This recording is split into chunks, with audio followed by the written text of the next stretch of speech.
Le problème des pesticides dans l'agriculture. De plus en plus de solutions alternatives sont proposées pour éviter d'utiliser des produits chimiques. C'est tout l'objet de l'opération Alternative aux pesticides qui a lieu chaque année en début de printemps, période de reprise des épandages. Reportage dans une exploitation viticole dans le nord de l'Aquitaine qui proposait de planter 600 arbres aujourd'hui pour restaurer la biodiversité. Josiane Bouillet, Didier Bonnet.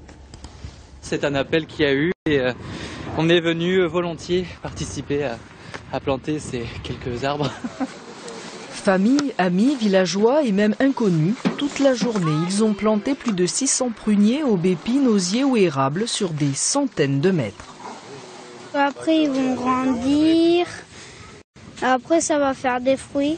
Et après, ça va être joli. On en a marre, nous en campagne, en milieu rural, des fois, d'être plus pollués qu'en ville et de respirer toute cette chimisterie. Les pesticides. Ici, on s'en passe depuis 2 ans. Les 8 hectares de vignes sont en bio, traitement par les plantes si nécessaire. Mais Delphine et Benoît Vinet voulaient aller plus loin, d'où les arbres plantés en haies et dans les rangs de vignes. On participe à la recréation de quelque chose d'équilibré, d'un milieu naturel plus équilibré, où on rattire les bons insectes, les oiseaux, les chauves-souris, qui régulent les populations d'insectes et qui nous permettent d'utiliser d'avoir encore moins besoin d'intervenir.